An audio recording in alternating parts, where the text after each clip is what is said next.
Hey guys, so I am actually on the way to meet my boss. He just happened to be in town for a meeting, and so I will hopefully be back in time to engage in Bible study with you. That's the plan, but Dallas traffic, who knows? So I just wanted to share my thoughts on what we're reading, which is 2 Corinthians, and we're going to be trying to do something where we each take a few verses and each take a turn leading the study. But I think if we open it up just by talking about the book as a whole, that would be really good. And yeah, just because I don't know if anybody else kind of had the time to prepare that oversight or look at it. I just want to give what my 2 cents is, just kind of I was reading it last week a little bit, and so 2 Corinthians, actually first, just God, please bless this meeting tonight and everything. Thank you. 2 Corinthians is about soul. It's about your soul. I think that's the whole book. It's about the human, eternal side of all of this stuff. Paul kind of launches into it going like, we're suffering, but our suffering, God is comforting us, and we want you to know that. We want you to be comforted just like we're comforted. He's not wishing on them affliction. He's just saying, this is really awesome, God being close to you in this moment, and I wish you could feel it right now.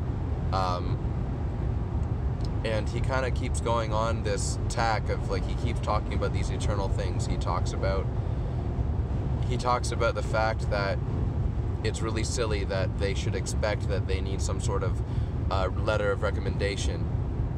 Are they the true apostles, quote unquote? And he's like, look, you're our letter of recommendation. The way that you turn out, the way that you live your life, that's the recommendation of who we are as apostles. And I think that's just interesting. I mean, considering, like, you look at the church and the way that we do things, we can get a little heady. We can get a little bit where, oh, is the book by John MacArthur, or is the book by John Piper, or is the book by some other John, or is it by a Francis, or by, whatever. We're just, okay. We're so into the thought, into the thinking about it, and for Paul, it's just so evident that everything he did was about people. Everything. His relationship with God, he didn't treat that as some doctrinal truth that he theoretically held in his head. That maybe was the life he used to live as a Pharisee, but when he became a follower of Christ, it was one-on-one, real. Right? And that's kind of what he conveys in this letter. You look at chapter 5. Chapter 5, he gets into the theological kind of justification for why he thinks this way. He's like, we've got a new covenant, there's different stuff going on compared to what was in the old, and there's glory all over it. So that's kind of my take.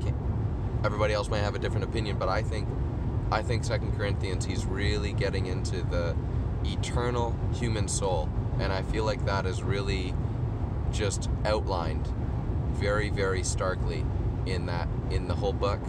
And I think it's a great thing for us to just remember, because I've been much more cognizant of, all this day-to-day stuff that goes on doesn't really matter. In the end, I'm going to be one with him. And I want that. I want that unity. I want that communion with God himself more in my everyday life, and I want the relationships with the people in my life, I want those to be eternal relationships, that's what I'm kind of getting out of 2 Corinthians right now. There's a little bit of stuff about his kind of mentorship relationship with Timothy. He's saying like I don't want to do this unless Timothy can be there with me. That's pretty cool. Or no, I think it's Titus. I don't know. Sorry, I'm driving. But yeah, I think that also kind of gets into the that's why I said I think it's about the eternal human soul in our relation to God, because Paul didn't think he could do it without other people. I think that says a lot about God's plans, about who Paul was. So I'm going to shut up. I hope you're able to hear that through all the car noise. And hopefully I'll be able to be back in time to talk with you in person about this. But yeah, I'm glad everybody was able to make it, and I'll see you guys next time.